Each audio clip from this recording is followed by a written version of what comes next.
As previously agreed, the House will now consider a ministerial statement on the passing of Mica Schellenberg. The First Minister, the Leader of the Official Opposition, and the member for St. Boniface will each speak to this statement, and the House will not see the clock until all three members have spoken. The Honourable First Minister. Thank you, Mr. Speaker.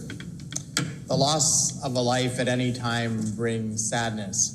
The loss of a young life brings almost unspeakable grief. It's not because we only mourn the loss of the person, but we mourn that loss of potential when it is a young person. Mica Schellenberg, originally from Steinbach, died recently at the age of only 23. And we are not only left in sadness for that loss, but we are also in grief for that loss of potential that she had. Yet in only 23 years, Mica impressed upon people a desire to live with empathy, to fight for justice, to strive for kindness, and to act in grace. Those are not the qualities that are often found in somebody of such a young age. They often only come with many more years of life experience. They are often only developed with years of success or years of failure and the long journey to develop personal self-confidence. And yet Mica found those qualities at a much earlier age than most of us do, if we ever do. So in that way, we shouldn't simply grieve that lost potential, but marvel at how quickly those qualities developed in Mica, those qualities that often take a lifetime for many of us to achieve.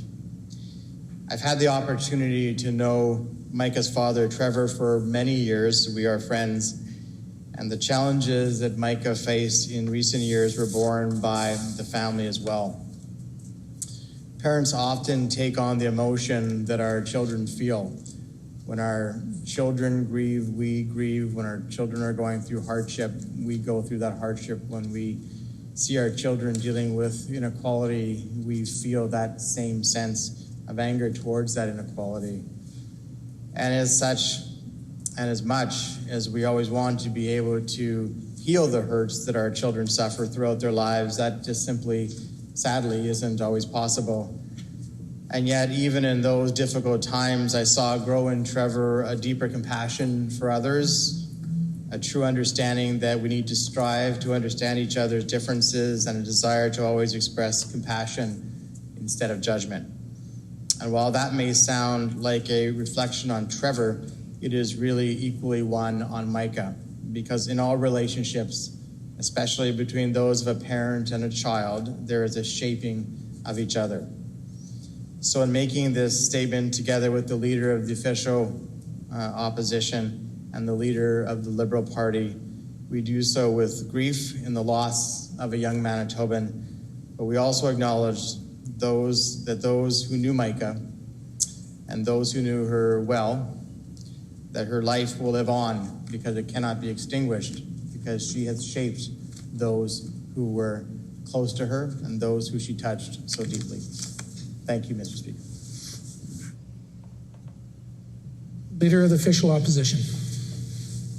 5 years ago, I witnessed an act of true courage in the Steinbach boardroom of the Hanover School Division. I went there to observe the debate on whether the division would allow 2S LGBTQ topics to be discussed in their schools. And it was a tense, packed room, and I showed up expecting to see many adults debate the topic at hand. Instead, I watched a 17-year-old high school senior named Mica Schellenberg give a speech that, put simply, rocked the house. Her asks were very simple. Mica told the board, if you are a student-centered school division, you should be able to step out of your comfort zones and help the students who are struggling, no matter what you may believe.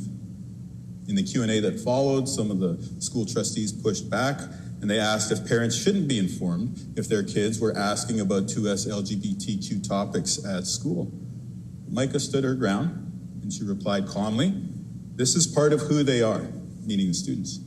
And if they're figuring it out, they should have the freedom to do that and not be told by someone else who they can and cannot tell. As I looked around the room, I saw tears, I saw hope, I saw frustration. Like many, I was moved. By the way, about 2 weeks later, I asked my first ever question in question period in this legislature about the Hanover School Division. Now, this sense of standing up for others and standing up for what's right came at an early age for Mica. When she was only 5 years old, her kindergarten class was gathering to play a game on the classroom carpet, and while all the kids were excited and gathering together, Mica stopped and went to the teacher and said, "Hey, there's another little girl sitting over there by herself. Is it okay if I go and keep that girl company rather than playing with all the other children?" As the teacher remarked to Mica's mom later on, that sort of empathy is rare at such a young age. That developed throughout Mica's young life, and it manifested in standing up for many important causes, working with Steinbach Community Outreach here in Winnipeg with Union Gospel Mission, Siloam Mission.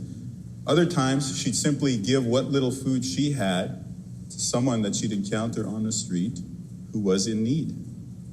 After coming out in high school, Mica began her advocacy work on 2S LGBTQ issues. Though her parents supported her, and many people across the province were cheering for her, I'm told that Mica often felt alone in this work.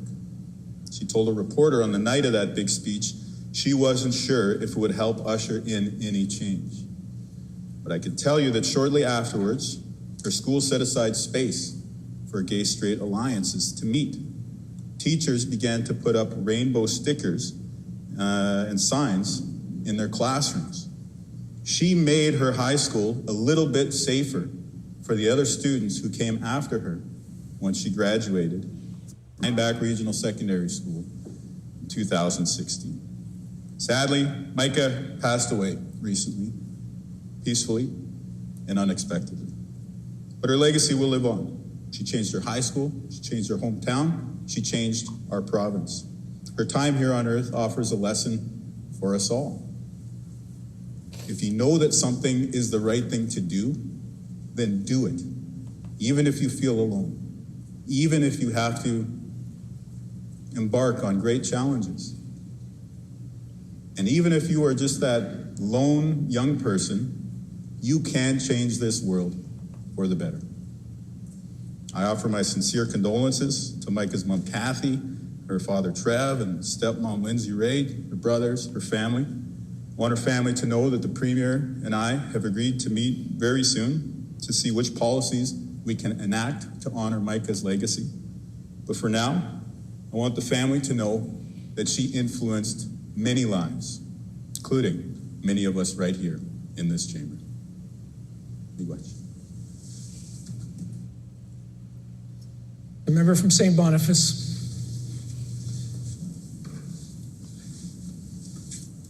I rise today to pay tribute to Mica Schellenberg, who died last week at the very young age of 23.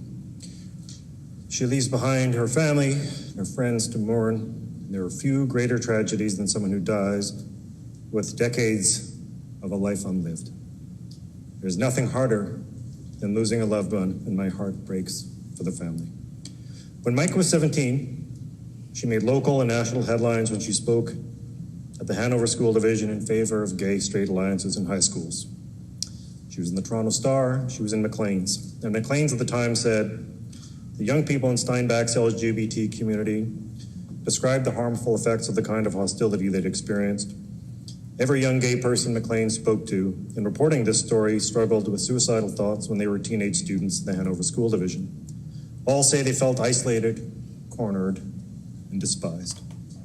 And for that reason, Mica's plea to the Hanover School Division took an incredible amount of courage. It was suggested that she was part of the reason that Steinbach's first Pride March was so well attended. And sometimes being branded 2S LGBTQ plus it's considered that it's a lifestyle or a choice, when none of us choose the life we are born into. And ultimately, this is something much deeper than politics, because at the time that this debate was playing out, I remember thinking that the only thing that mattered was making sure that young people finished high school alive and well. Because lives are at stake, and children need unconditional love. Unconditional.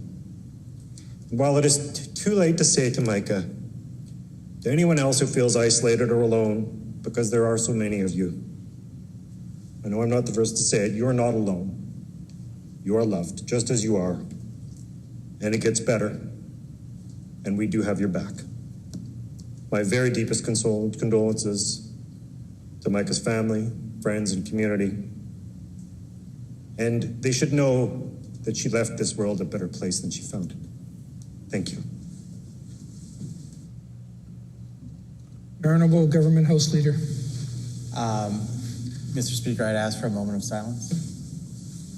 Is there leave for a moment of silence?